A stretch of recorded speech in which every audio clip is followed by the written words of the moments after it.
Madame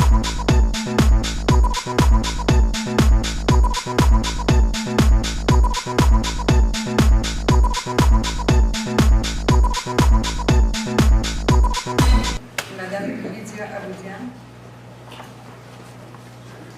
Bonsoir. La première question, je crois, a été répondue concernant le berger blanc. J'attends de connaître le résultat et le déroulement de ce dossier. La prochaine question concerne la circulation aux abords de la station de Montmorency. Dernièrement, 2 gros panneaux ont été installés aux abords de la station de métro Montmorency, indiquant qu'il est interdit de s'arrêter sur la voie publique, et ce pour une question de sécurité pour les citoyens de Lavallois et usagers du métro. Considérant que des panneaux d'arrêt interdits sont installés depuis 2008, que l'hiver arrive à grands pas, que l'ajout de ces nouveaux panneaux n'ont apporté aucune amélioration aux problèmes de circulation, car nous pouvons y constater à chaque soir de semaine des automobilistes stationnés en double, bloquant ainsi complètement la voie publique, ce qui retarderait énormément une intervention des services d'urgence à la station de métro. Ma question, Madame la Présidente, quelles mesures M. le maire compte-t-il mettre de l'avant afin de garantir une fois pour toutes la sécurité des usagers et citoyens lavallois aux abords de la station de Montmorency? Votre troisième question. Ça concerne le parc Cachin sur la rue Montpellier.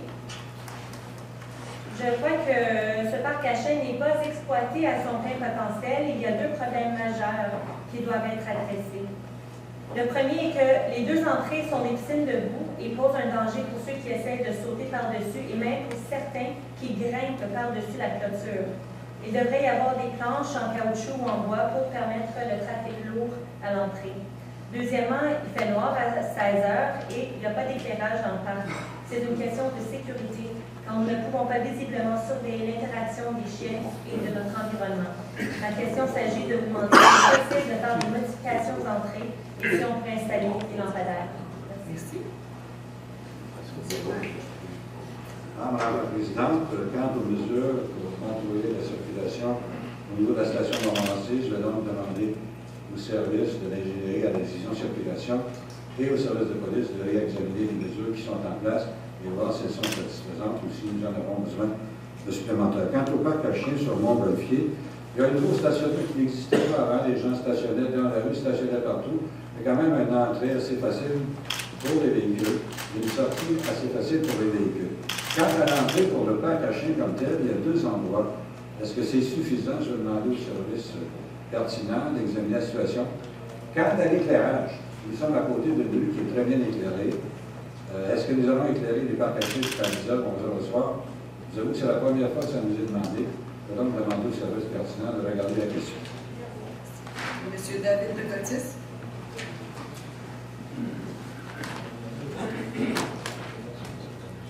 Bonsoir, Madame la Présidente. Madame la Présidente, le 6 décembre 2010, quand le budget de 2011 a été présenté, le maire Vancouver avait décidé que nous prévoyons consacrer 13,2 millions de dollars à l'acquisition des terrains de le bois de l'Écaille, le bois de la Sauce, Papineau, Auteuil et Saint-Dorothée. Ce que je trouve aussi très intéressant, c'est que même en 2008 et 2009, le maire l'avait annoncé. Et encore ce soir, dans l'ordre du jour, section 4.9, le maire encore annonce qu'une somme totale de 6 millions de dollars pour l'acquisition d'espaces verts et d'espaces naturels. Ma question, Madame la Présidente, c'est est-ce que M. le maire, est-ce qu'il pourrait nous dire où précisément et combien d'hectares ont été acquis jusqu'à aujourd'hui? Alors, la Présidente, je ne vais pas le résumer par cœur, mais nous déposerons très bientôt publiquement tous les acquisitions que nous avons faites et que nous sommes à faire. Madame Jocelyne Frédéric Gauthier. Bonsoir, Madame la Présidente. Ma question est la suivante. J'aimerais savoir si M. Gaël Continu a été réembauché comme directeur des ressources humaines à la ville de Laval. Premièrement, est-ce que c'est sur une base permanente ou à contrat, ou une période déterminée, ou une comme consultant? Est-ce que vous aviez une autre question? Oui, la deuxième question, le 6 novembre dernier, Le monsieur le maire avait rencontré Madame la ministre de l'Immigration, Madame Ouel, et les organismes à Laval dans le but d'encadrer les nouvelles familles issues des communautés culturelles à s'établir mieux à Laval. Alors, j'aimerais savoir où est rendu le dossier. Est-ce que ce dossier-là est relégué aux oubliettes dans un tiroir comme tant d'autres, ou bien est-ce que monsieur le Dupé s'en occupe? Merci. Alors, Madame la Présidente, nous n'avons jamais engagé M. Sauville comme directeur des ressources humaines, ni de façon permanente, ni de façon temporaire, ni à contrat. Nous l'avons engagé comme directeur général de la municipalité. Très bien. Deuxièmement, Madame la Présidente, le 2 novembre, nous avons signé une entente sur l'immigration, une entente cadre, qui met à la disposition de la région, pas nécessairement de la ville, l'ensemble des partenaires. Nous avons convenu des sommes investies et des priorités. Ça a été fait par tous les gens concernés, et cette entente-là sera sous l'autorité de la conférence régionale des pays, telle que prévue dans le document. Monsieur Adams.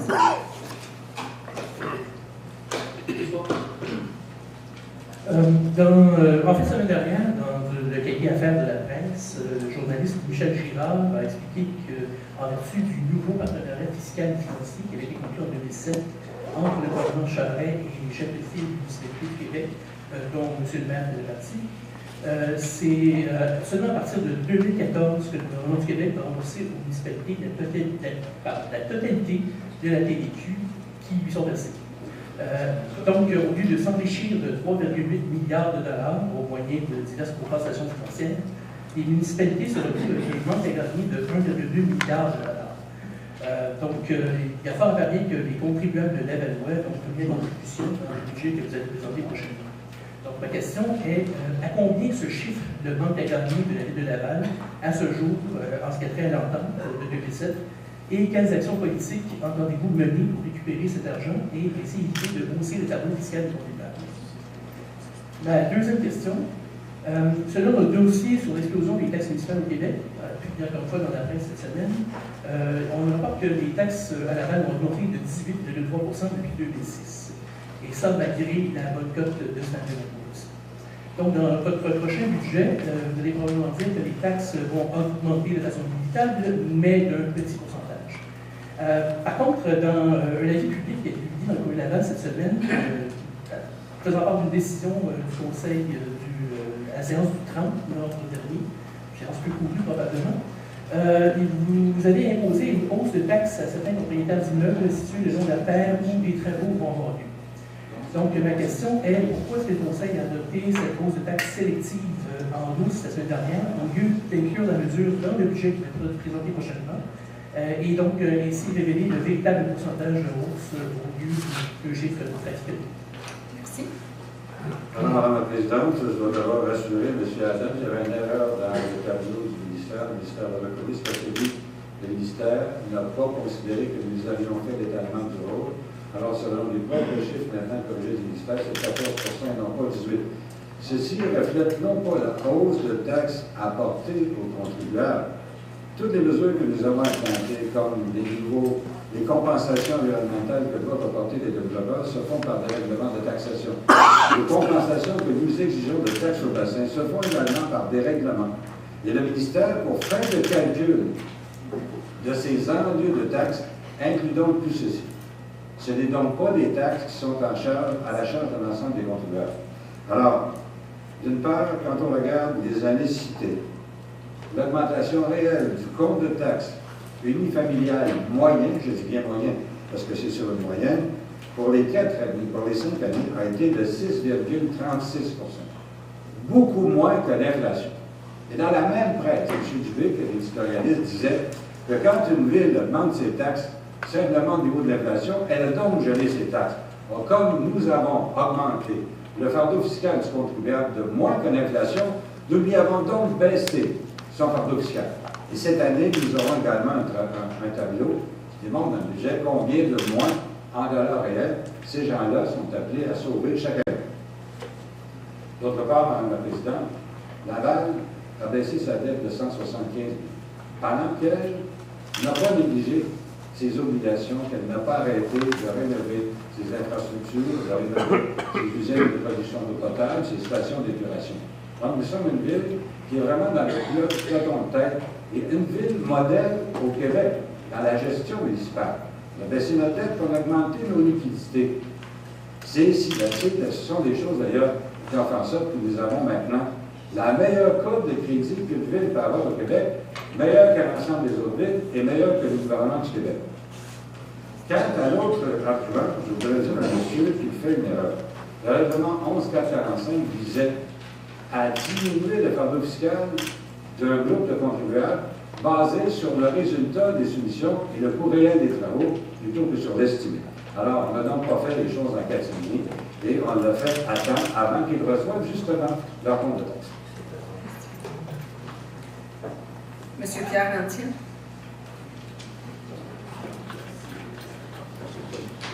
Monsieur Antienne, il va falloir que vous choisissiez un nom parce que le mois passé, vous aviez passeport à la main et nous jurant que vous étiez M. Marie-Jacques. Là, vous vous présentez une autre fois avec Pierre Antienne. On peut savoir votre vraie identité. Je m'appelle Pierre.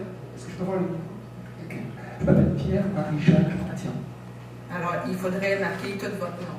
Vous ne pouvez pas remplir un carton avec un nom et le mois suivant avec un autre nom.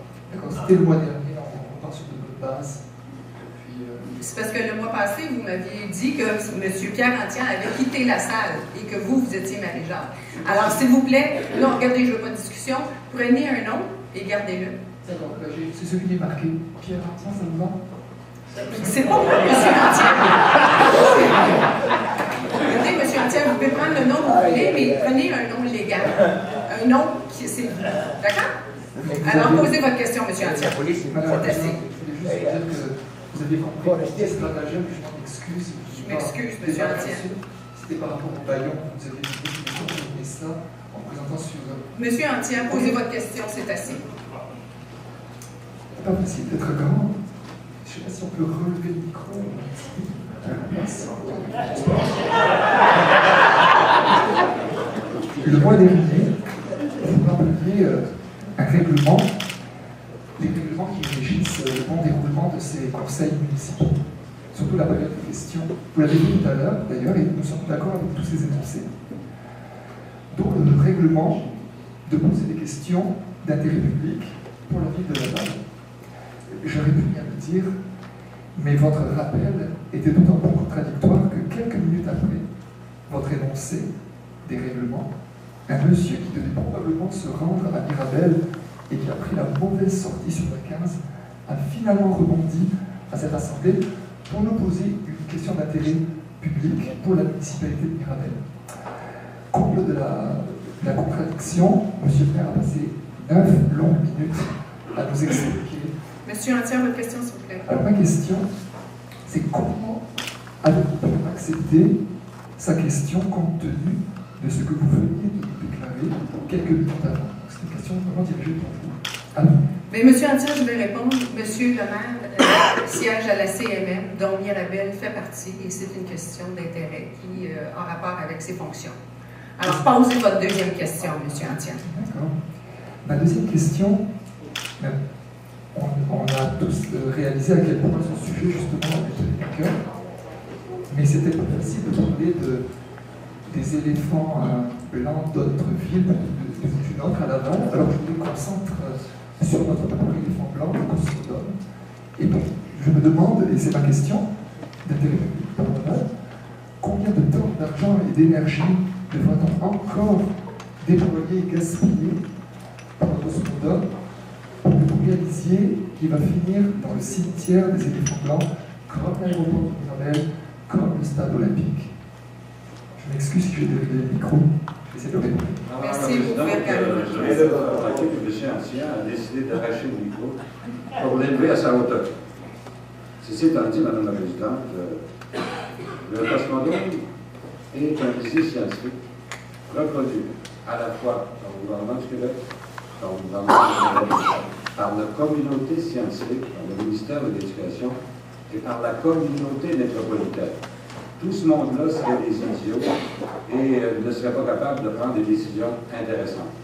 Je vois que M. Ancien connaît très mal le Cosmodome, il s'organisera pour le faire inviter de façon à ce qu'il puisse comprendre le véritable rôle, d'éveil scientifique que nous devons faire Tout le monde de l'éducation soutient le Cosmodome.